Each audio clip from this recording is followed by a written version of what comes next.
I started my shift, fitting my chainmail armor over my clothes. I grab a spear and shield from the weapons rack. It's only after I leave that I realize the shaft of the spear is still stained with goblin blood. What a wonderful start to the day. I can't do anything about it now. I report to the front gate. The first part of my shift goes by fast. There is a steady flow of merchants and travelers entering the city. No one starts any trouble. It's just fast-paced enough to keep me busy, but simple enough to keep my spirits high. It's a pleasant mix. And it's about to end. The next few hours are sheer boredom. There's no travelers, no merchants, nothing. It becomes so tedious that I take to counting every stone brick in the city's massive wall. I count 450 before I am relieved.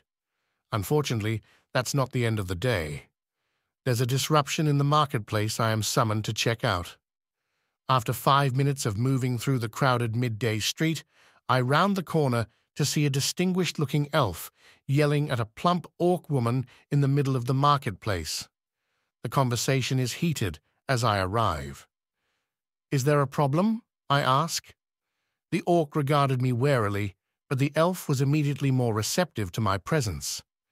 "This woman," he sneers when he says it, "is charging way too much for fruit. Price gouging is illegal in the Zephyr. I would like to file a report." Well, the elf is half right. Exorbitant prices for common goods are illegal in the kingdom, but such regulations are set well above my pay grade and fall similarly beyond a simple fruit dealer in the marketplace.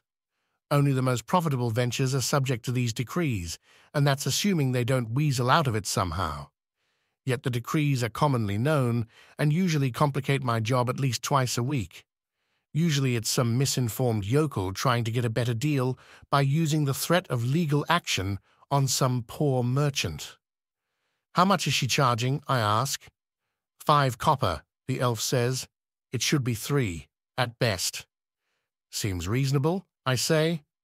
I grab some grapes from the racket above the woman's green head and pass her a single silver piece. "Keep the change." "This is unacceptable," the elf bellows as I walk away. "I'm filing a report." I turn to him and smirk. "Well, since I'm the only guard on duty," I reply, "would you like to file that report now?" The elf narrows his eyes at me, but he doesn't move towards me. "I thought not," I say. "Why don't you move along?" The elf proceeds to take his business elsewhere, something he is very particular to remind everyone involved.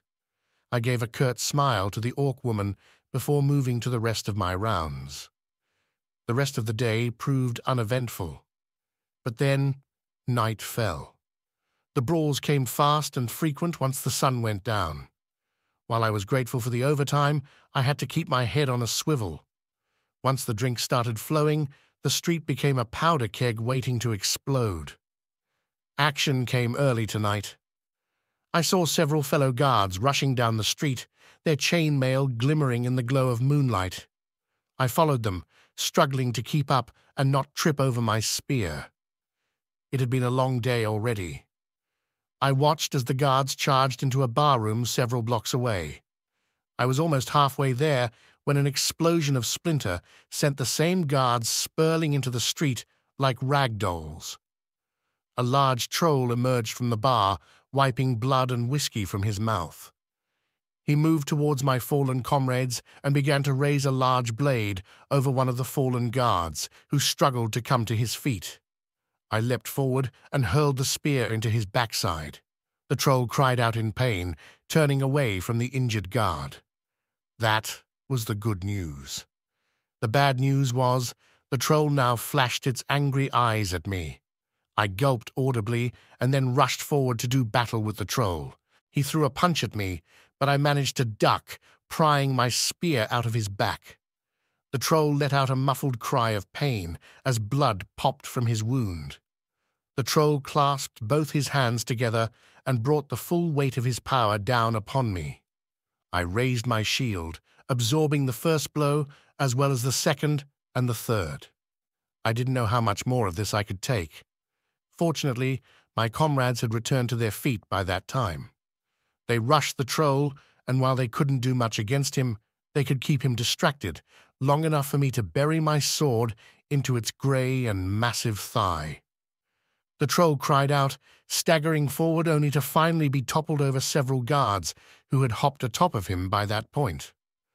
"I'm really getting tired of this routine, Garrick," I told the troll, but he didn't hear me, nor would he, until he sobered up.